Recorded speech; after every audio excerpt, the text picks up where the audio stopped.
बारिश में 5 जुगाड़ू बहू, घर और रसोई। जहां बड़ी बहू सुधा चूल्हे में खाना बनाते हुए खिसिया कर बुदबुदा रही थी। मुश्किल से मचान पर से 7-8 तोड़ी टूट कर निकली हैं। ये भी बनने के बाद गलकर इतनी थोड़ी हो गई कि इतनी से तरकारी में 12-13 जनों को कैसे खिलाएंगे। गुंजा, चावल धो दिया हो तो जल्दी से ले आओ। जेठानी जी, अभी चावल नहीं धुला, इतनी देर से चंपाकल चला रही हूँ, लेकिन अभी तक अंदर से काई जैसा जमा जमा पानी निकल रहा है। हर महीने हम लोग इस मकान में रहने का 3-4 हजार रुपए किराया भर देते, लेकिन फिर भी पीने के लिए मीठा पानी नहीं लगा। इस हैंडपंप का खारा पानी पीना पड़ता है। गर्मी में पानी में किन किन रेत निकलती है और बरसाते लगते ही काई का जमा पानी निकलना लगता है। जितने का हमारे पति लोगों ने इस मकान का किराया भर दिया, उतने में ज्यादा नहीं तो 25 गज जमीन खरीद कर जड़ से घर बनवा लेते, तो एकदम मंजिल बनवा कर रह लेते। हर महीने कम से कम हम 5 बहू को टेंशन तो नहीं लेनी पड़ती कि मकान मालिक कब आकर किराए के लिए टोक जाएगा। मेरी तो समझ में नहीं आ रहा, इस पानी से चावल धोने के लिए काई कैसे अलग करूं। तभी मंजली बहू रीता जुगाड़ लगाती है और एक सूती की कतरन हैंडपंप के पानी निकलने वाले मुंह पर बांध देती है, जिससे पानी साफ आने लगता है। लो, मैंने इस काई का जुगाड़ कर दिया, अब धो लो चावल। वैसे मानना पड़ेगा मंजली जेठानी जी के अद्धांस जुगाड़ लगाया है आपने। अब हैंडपंप का पानी इस कपड़े से खुद ही प्यूरिफाई होकर छन कर आएगा। कुमुद ऐसा बोली रही होती तभी मौसम काला कर देता है। तेज तेज की बिजली चमकने के साथ आंधी उठ जाती है। लगता है तगड़ी आंधी पानी होने वाली है। अभी पूरी तरह खाना भी नहीं बना। देवरानी जी, जल्दी चावल धोकर दे दो, वरना बारिश आ गई तो चावल नहीं बन पाएगा। जेठानी जी, धो रही हूँ। एक तो इतने बड़े पतीले में चुल्लू भर चावल मुट्ठी में नहीं आ रहे। तभी देखते देखते तेज आंधी पानी बरसने लगता है। 5 जुगाड़ू बहुएं रसोई का सामान समेटने लगती हैं। अभी तो घटाएं एकदम साफ थी, एकदम से इतनी मूसलाधार बारिश कहाँ से शुरू हुई। नुपुर, ये मिट्टी वाले मसालेदानी उठाकर अंदर ले चलो, नहीं तो भीग जाएगी। लाइए, उपले की टोकरी मुझे दे दीजिए जेठानी जी, मैं अंदर ले जाती हूँ।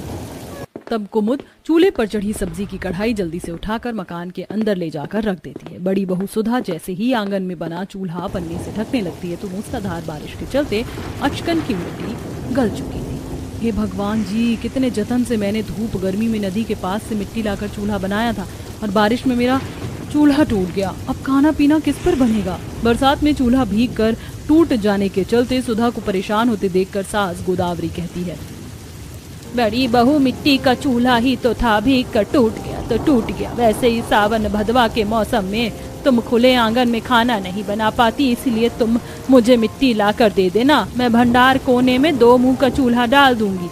एक बार में दाल भात बनकर तैयार हो जाएगा। बारिश के मौसम भर मकान के अंदर में ही खाना पीना कर लो।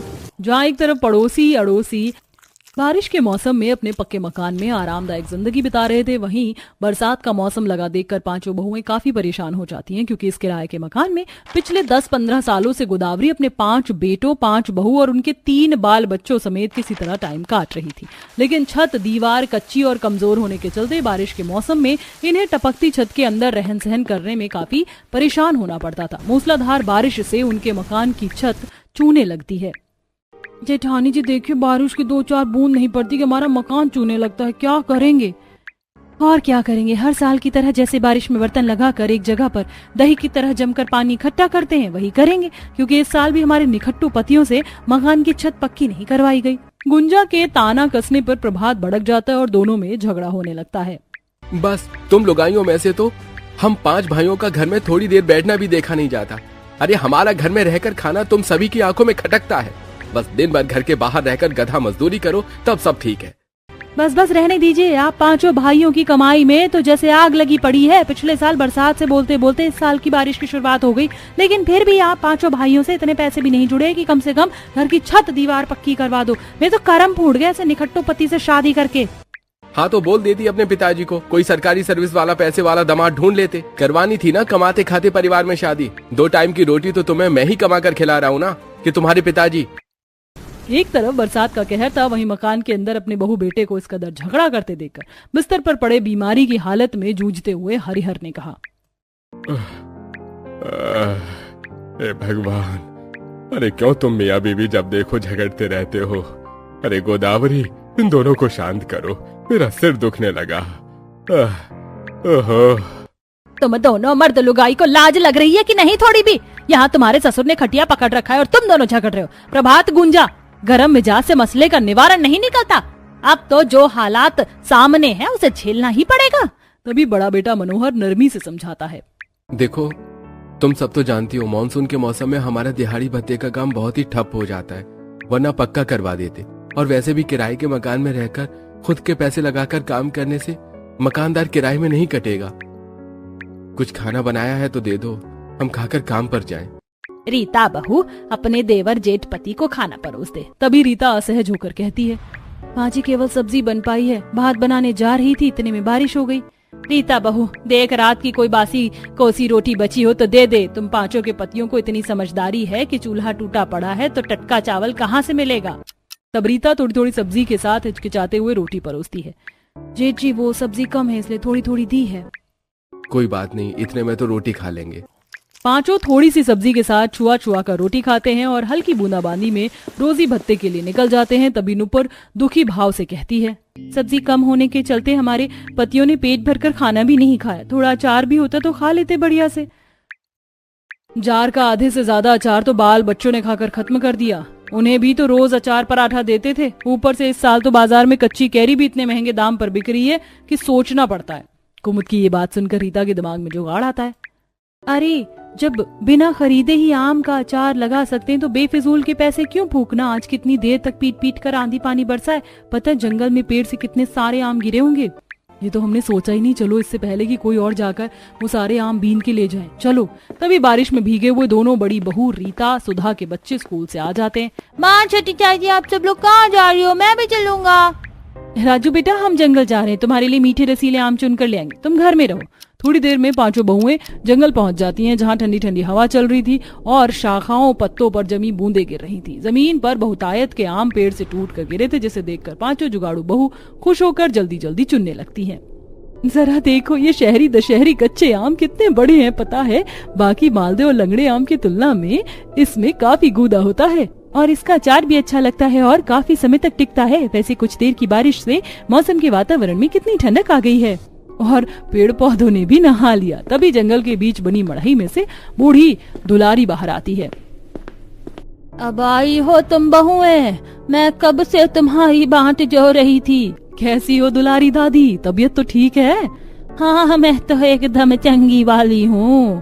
पेड़ पौधों की शुद्ध ताजी हवा शरीर में लगती है, जंगल से ही फल चुनकर भरण पोषण कर लेती हूँ। वैसे दुलारी दादी आपको इतने घने जंगल में अकेले रहने में जंगली जीव जंतु का जोखिम नहीं लगता?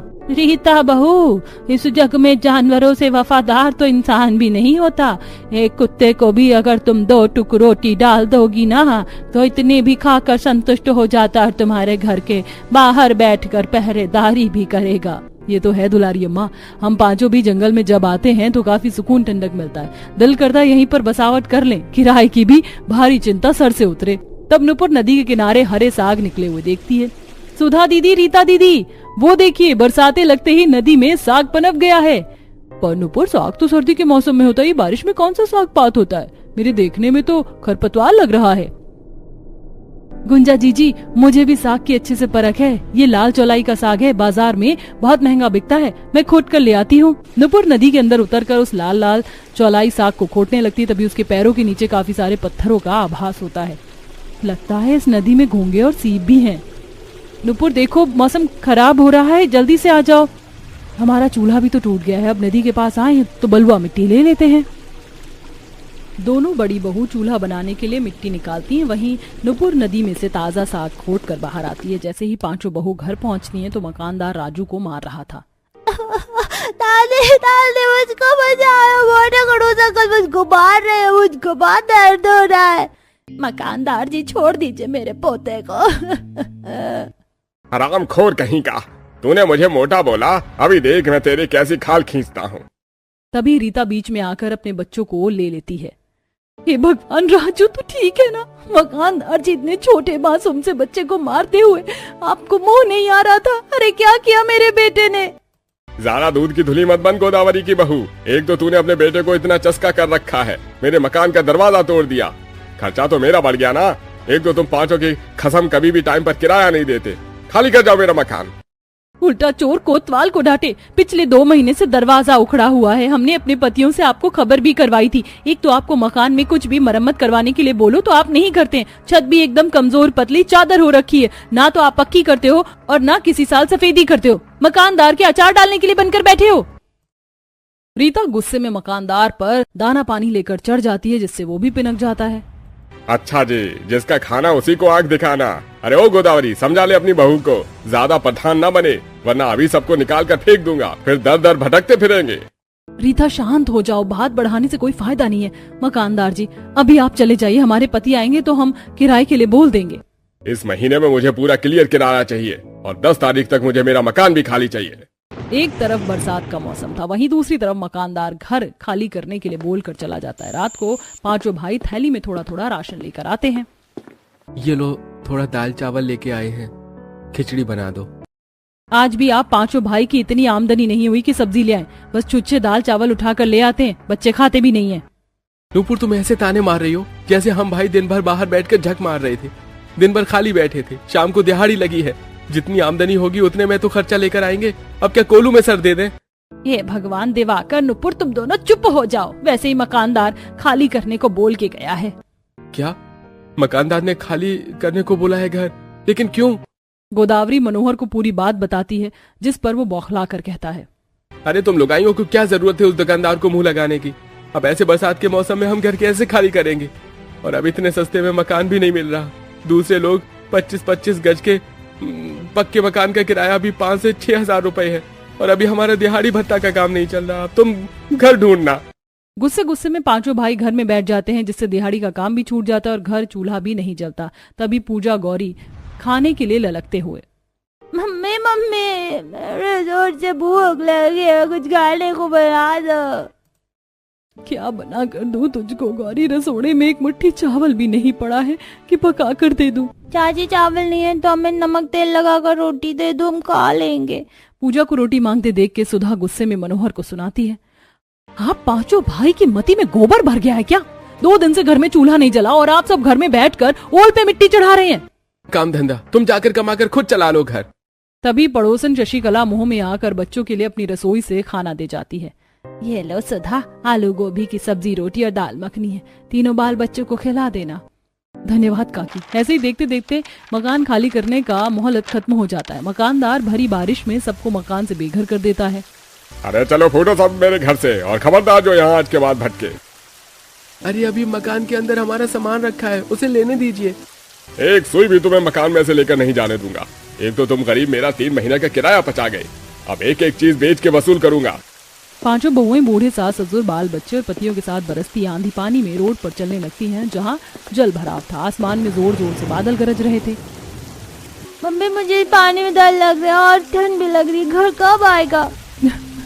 घर तो हमसे छिन गया, कोई घर नहीं है। बारिश तूफान में थोड़ी दूरी तय करते हैं, बड़े बड़े ओले गिरने लगते हैं, जिससे हरिहर के सर से खून बहता है। राम जी, मनोहर के बाबूजी, लगता है इस बारिश में हम ढेर हो जाएंगे बहुओं। माँ जी, ऐसा कुछ नहीं होगा, आप सब आइए। तब पांचों जुगाड़ बहुएं उन्हें जंगल में लाती हैं। सब लोग एक घने पेड़ के नीचे शरण लेते हैं। पूरे जंगल में पेड़ों से पत्ते टूट कर गिरे थे, जैसे कि केले, बरगद, शीशम के पत्ते, जिसे देख बहुओं को जुगाड़ आता है। इस आंधी तूफानी बारिश में हम बिना घर के इस पेड़ के नीचे रात काट नहीं पाएंगे, हमें बसावट करनी होगी। देखो, तूफान में कितने सारे पत्ते टूटकर गिरे हैं। पुराने जमाने में जब पक्के घर नहीं होते थे तो आदिवासी भी पत्तों के घर में गुजर बसर करते थे।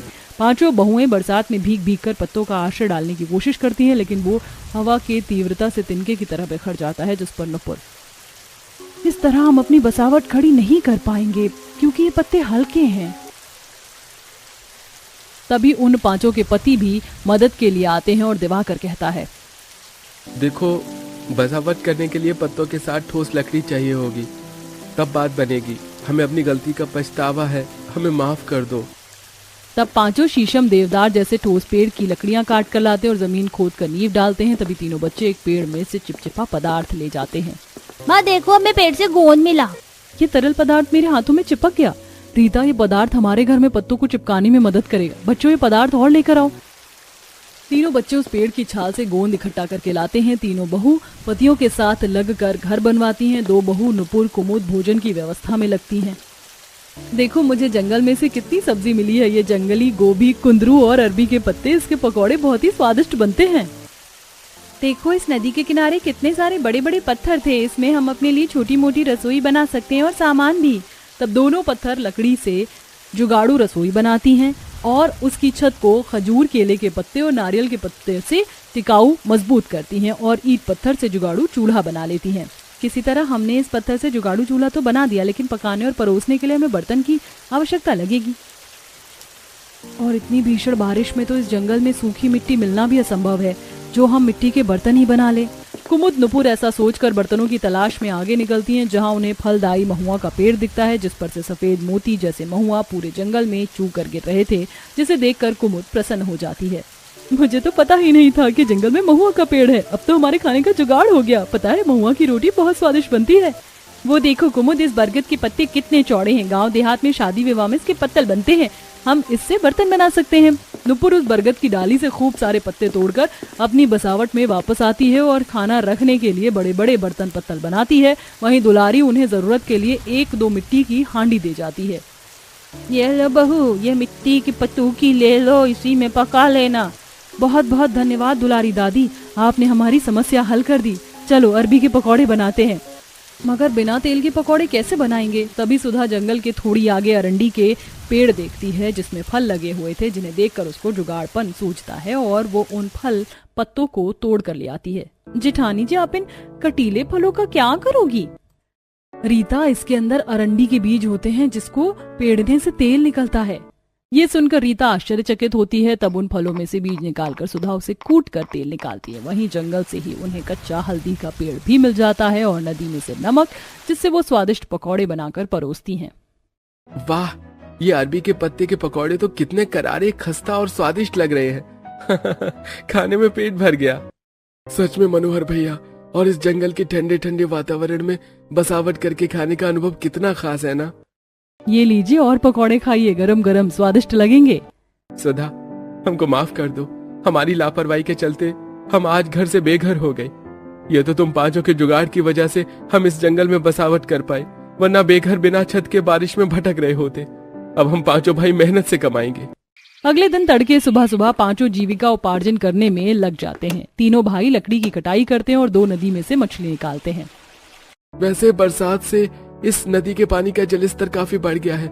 रोहू, मांगुर, बड़ी बड़ी मछली हाथ में पकड़ में आ रही हैं। हमने भी लकड़ी काट ली है, चलो अब बाजार चलते हैं। तब पांचों बाजार में जाकर मछली और लकड़ी बेचते हैं और नदी की ताजी मछली होने के चलते ग्राहकों में महंगे रेट में भी खरीदने की लूटमार मच जाती है, जिससे मछली बेचकर उनकी अच्छी आमदनी होती है। वहीं पांचों जुगाड़ू बहुएं भी जंगल के परती भूभाग में जमी काई को साफ सुथरा करके बरसाती मौसमी सब्जियां, साग जैसे कि चौलाई, भुट्टे की बुआई लगा देती हैं। थोड़े समय में उसमें से फसल फूट पड़ती है, जिससे अब पांचों रसोई में बनाने के लिए ताजी सब्जियों का इस्तेमाल करती हैं और पांचों बहू बारिश में जुगाड़ू घर रसोई में सुलभता से रहन सहन करने लगती हैं।